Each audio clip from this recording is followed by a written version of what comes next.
Bismillahirrohmanirrohim. Assalamualaikum warahmatullahi wabarakatuh.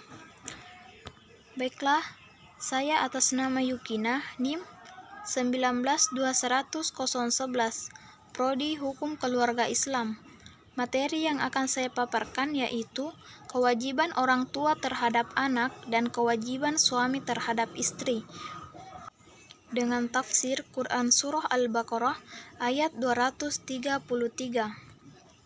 Yang pertama, ayat dan terjemahan Surah Al-Baqarah ayat 233 yang berbunyi, A'udzubillahi minasyaitonirrajim.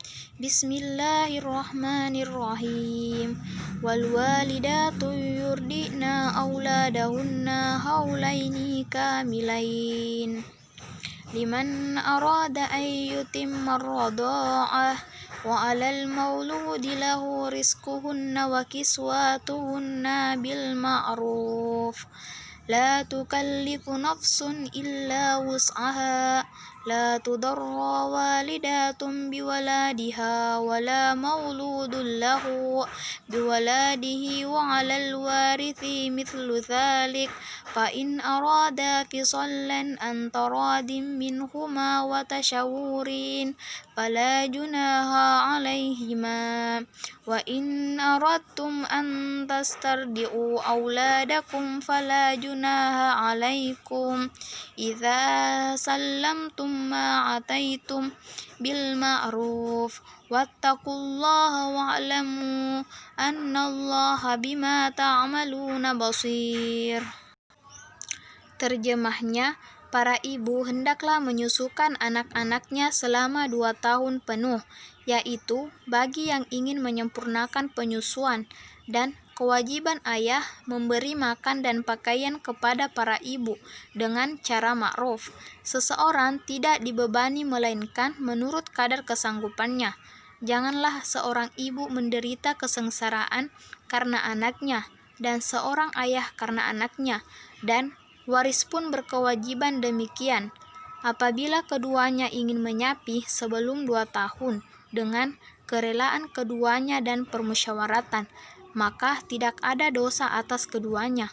Dan jika kamu ingin anakmu disusukan oleh orang lain, maka tidak ada dosa bagimu apabila kamu memberikan pembayaran menurut yang patut. Bertakwalah kamu kepada Allah, dan ketahuilah bahwa Allah Maha melihat apa yang kamu kerjakan.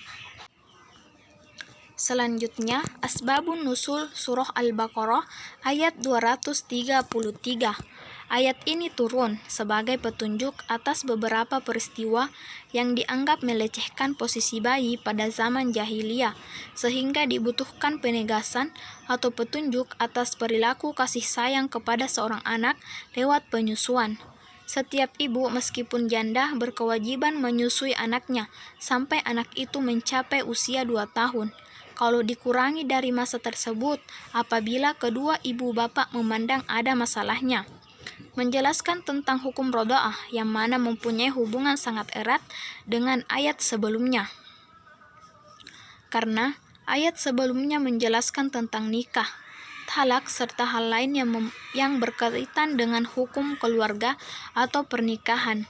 Sebagai akibat dari perilaku talak, maka tidak sedikit seorang istri merasa sakit hati dan ingin melampiaskan dendam.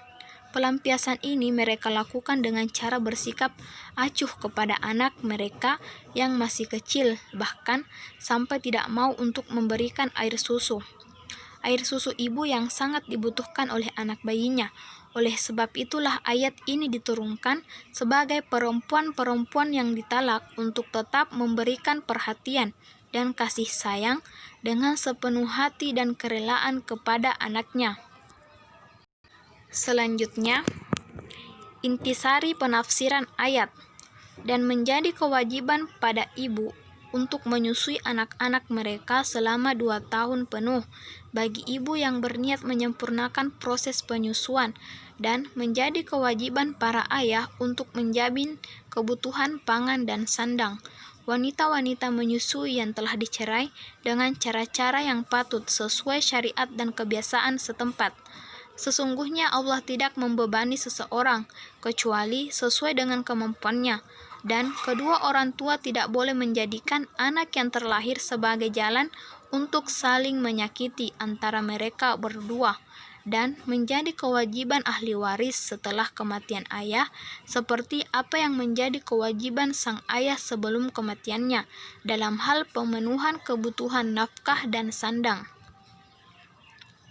Maka, apabila kedua orang tua berkeinginan menyapih bayi sebelum 2 tahun, maka tidak ada dosa atas mereka berdua bila mereka telah saling menerima dan bermusyawarah dalam urusan tersebut, agar mereka berdua dapat mencapai hal-hal yang menjadi kemaslahatan si bayi. Dan apabila kedua orang tua sepakat untuk menyusukan bayi yang terlahir kepada wanita lain yang menyusui selain ibunya, maka tidak ada dosa atas keduanya apabila ayah telah menyerahkan untuk ibu apa yang berhak dia dapatkan dan memberi upah bagi perempuan yang menyusui dengan kadar yang sesuai dengan kebiasaan yang dia dapatkan dan berlaku di kalangan orang-orang. Dan takutlah kepada Allah dalam seluruh keadaan kalian, dan ketahuilah bahwa sesungguhnya Allah Maha mengetahui apa yang kalian kerjakan dan akan memberikan balasan kepada kalian atas perbuatan tersebut. Selanjutnya, kandungan hukum ayat. Kandungan surah tersebut berisi tentang kesejahteraan anak secara jasmani yang harus dipenuhi oleh orang tuanya dengan cara yang ma'ruf. Selain mendapatkan kebutuhan jasmani anak juga mendapatkan kebutuhan secara rohani. Ketika anak menyusu ibunya, maka akan timbul rasa rohani anak antara ibu dan anak dengan curahan kasih sayang saat menyusui anaknya. Kebutuhan terpenting jasmani anak untuk kelangsungan hidup, agar anak mampu tumbuh dan berkembang sebagai fitrah yang dianugerahkan Allah pada dirinya. Dengan demikian, kewajiban yang Allah berikan kepada orang tua yang terdapat dalam kandungan ayat tersebut menjelaskan betapa pentingnya kebutuhan fisik atau jasmani anak. Jika kebutuhan jasmani terpenuhi, maka anak merasa bahagia karena kesejahteraan jasmaninya terpenuhi dengan baik dari orang tuanya. Di antaranya, kewajiban ibu menyusui anaknya hingga batas yang paling sempurna 2 tahun, dan seorang ayah menafkahi anak dan dengan cara yang baik.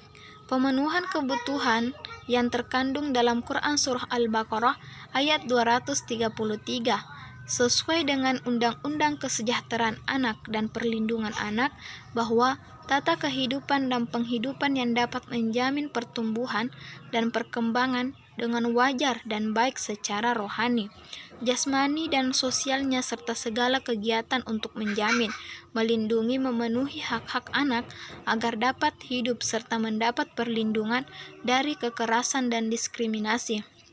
Al-Quran sangat istimewa karena Al-Quran telah mendahului zaman di mana setiap ayat Al-Quran ternyata mampu menjawab tantangan hidup manusia. Terlihat dari kandungan surah Al-Baqarah ayat 233, memberikan penjelasan pentingnya kesejahteraan anak dari segi jasmani, sosial, dan rohani. Yang paling terpenting adalah kesejahteraan jasmani anak. Itulah tadi pemaparan materi dari saya. Terima kasih atas perhatiannya. Wassalamualaikum warahmatullahi wabarakatuh.